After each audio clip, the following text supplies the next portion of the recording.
દાહોદ જિલ્લાના લીમખેડા નગરના મુખ્ય બજારમાં ટ્રાફિકની ગંભીર સમસ્યાએ હવે વિકરાળ સ્વરૂપ ધારણ કર્યું છે. ઝાલોદ રોડ પર આવેલું અંગ્રેજોના જમાનાનું રેલવે ગરનાળું વાહનચાલકો માટે આફતરૂપ બન્યું છે. જ્યાં રેલવે વિભાગ દ્વારા ગરનાળું પહોળું કરીને રસ્તો પહોળો કરવાના બદલે લોખંડની એંગલ અને ખિલ્લા મારીને તેને વધુ સાંકડું કરી દીધું છે, જેના કારણે દરરોજ 2 કિલોમીટર સુધી વાહનોની લાંબી કતારો લાગે છે અને વાહનચાલકોને માત્ર બજાર પસાર કરવામાં જ 1 કલાકનો સમય બગડે છે.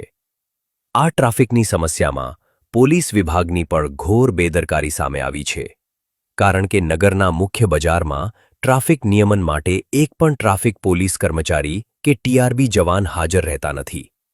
આ ઉપરાંત રસ્તા પરના દબાણો પણ ટ્રાફિક માટે જવાબદાર છે. અહીંથી પસાર થતી 108 એમ્બ્યુલન્સ પણ ઘણીવાર ટ્રાફિકમાં ફસાઈ જાય છે, જે ગંભીર દર્દીઓ માટે જોખમી સાબિત થઈ શકે છે. સ્થાનિક વેપારીઓ અને નાગરિકો હવે તંત્રની આ ઉદાસીનતા સામે રોષ ઠાલવી રહ્યા છે. હાલમાં તંત્ર દ્વારા દબાણ હટાવવાની કામગીરી હાથ ધરવામાં આવી છે, પરંતુ પ્રજાની માંગ છે કે આ ગરનાળું તોડીને સત્વરે નવો અને પહોળો અંડરપાસ બનાવવામાં આવે. શું તંત્ર આ સમસ્યાનો કાયમી ઉકેલ લાવશે કે પછી પ્રજાએ હજુ પણ આ ટ્રાફિકની હાલાકી ભોગવવી પડશે તે જોવું રહ્યું.